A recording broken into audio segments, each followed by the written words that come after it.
चंद्रशेखर आजाद ने पश्चिमी यूपी के मुजफ्फरनगर से चुनावी हुंकार भरी है।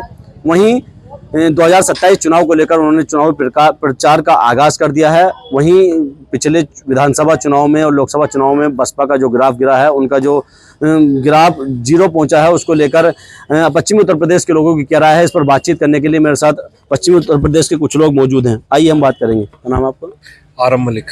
और अब भाई बताएं, जो इस तरह जो चंद्रशेखर आज़ाद ने कल रैली की थी, उसमें क्या लगता है कि बसपा ने जो रैली की है, जो बसपा का पिछला विधानसभा चुनाव का ग्राफ गिरा है, उसको लेकर क्या कहना चाहेंगे?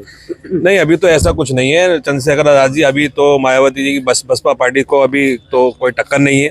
उसमें जो मायावती पार्टी है वो एक नेशनल पार्टी है, उसका अभी कोई तोड़ नहीं है। अभी तो अभी ऐसा नहीं है कि विधानसभा में जीरो ग्राफ है तो हो सकता है आप कैसे बढ़ जाए, किस तरीके का भी हो सकता है। माहौल देखते हैं क्या बनता है क्या नहीं बनता है।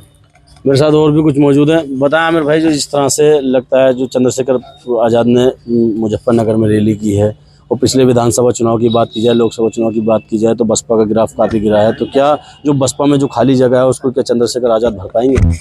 देखिए, पुराने पेड़ की जगह, जो पुराने पेड़ की जड़ें हैं, वो तो कहीं ना कहीं मजबूत ही रहेंगी। और दूसरी बात ये है कि मायावती जी कहीं ना कहीं जो नॉन एक्टिव है चुनावों को लेकर, लोकसभा का चुनाव हो, विधानसभा हो या पंचायत चुनाव हो, तो उसमें कहीं ना कहीं उनकी जो नदारद है वो कहीं ना कहीं गायब है बिल्कुल चुनाव से। तो वो स्पष्ट कर देता है कि वो कहीं ना कहीं बिल्कुल नॉन एक्टिव है चुनाव में।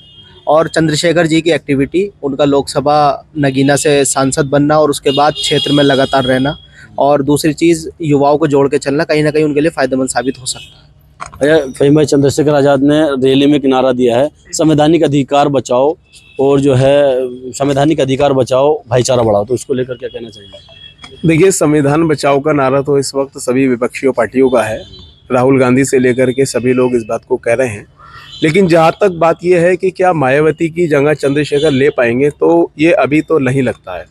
मायावती सर्व समाज की नेता बन चुकी है, एक बड़ी नेता है, और बल्कि वो हिंदुस्तान के एक मानवीय नेता है, और हिंदुस्तान का जो एक तबका है उनको प्रधानमंत्री के तौर पर देखता है।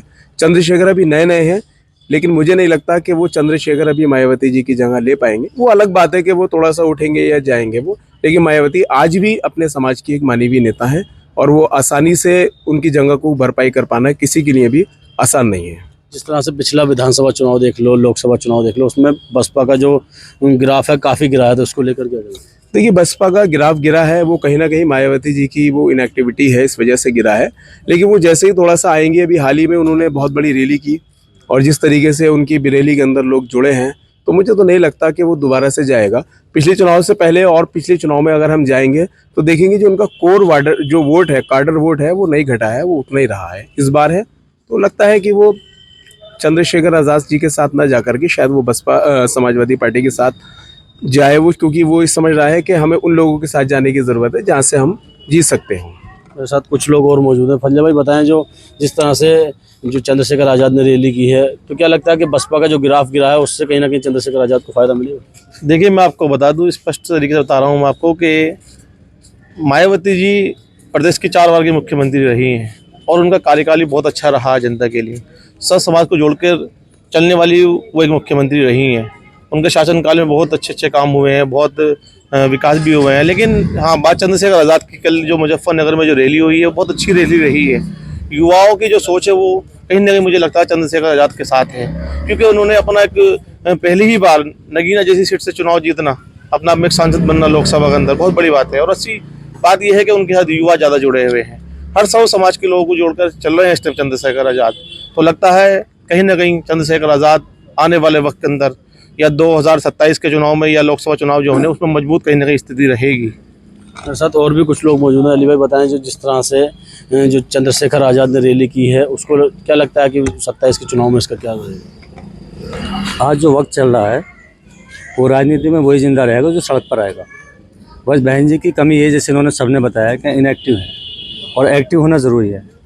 और चंद्रशेखर जो नाम है, वो संघर्ष से पैदा हुआ नाम है, वो संघर्ष से पैदा हुआ और लगातार कंटिन्यू संघर्ष में चल रहा है। और उसका परिणाम ये है भी नगीना सीट जीतना और दुनिया के सबसे बड़े सदन भारतीय संसद में जाना, उस चीज़ का परिणाम है। आने वाले वक्त में कह सकते हैं, अभी नहीं तो कुछ दिन के बाद नहीं तो और कुछ दिन के बाद चंद्रशेखर आगे आएंगे। और हम तो ये कहते हैं मायावती जी से भी कि उनको चाहिए कि चंद्रशेखर को अपने साथ लें, वो बैठकर दिल्ली देखें, यहाँ पर उनसे मेहनत कराएं। चंद्रशेखर हैं, उनके भतीजे हैं, उन लोगों से मेहनत कराएं और आगे बढ़ें। क्योंकि खाली चंद्रशेखर से या खाली मायावती से या खाली किसी से काम होने वाला नहीं। जो राजनीति का स्तर है उसमें सब लोगों को साथ आना पड़ेगा। अभी लोकसभा जैसे चुनाव हुए उसमें मायावती जी का काफ़ी वोट खिसक कर अखिलेश जी की तरफ गया, जिससे जो उन्होंने इतनी सीटें जीती वो खाली समाजवादी से नहीं जीती, उसमें उनका वोट भी गया। उस वोट को भी रोकना है। उनसे कहीं ना कहीं उनका समाज का और मुस्लिम समाज का, अल्पसंख्यक लोगों का वोट भी छूटता जा रहा है। क्योंकि उसमें उनका सब लोगों की शिकायत ये है कि वो ज़मीन पर नहीं है। उन्हें ज़मीन पर आकर राजनीति करनी पड़ेगी, तभी वो रुक सकती है, वरना उनकी जगह आज उनके पास हो सकता है, कल किसी और के पास हो। तो ये थे अमरोहा से पश्चिम उत्तर प्रदेश के कुछ लोग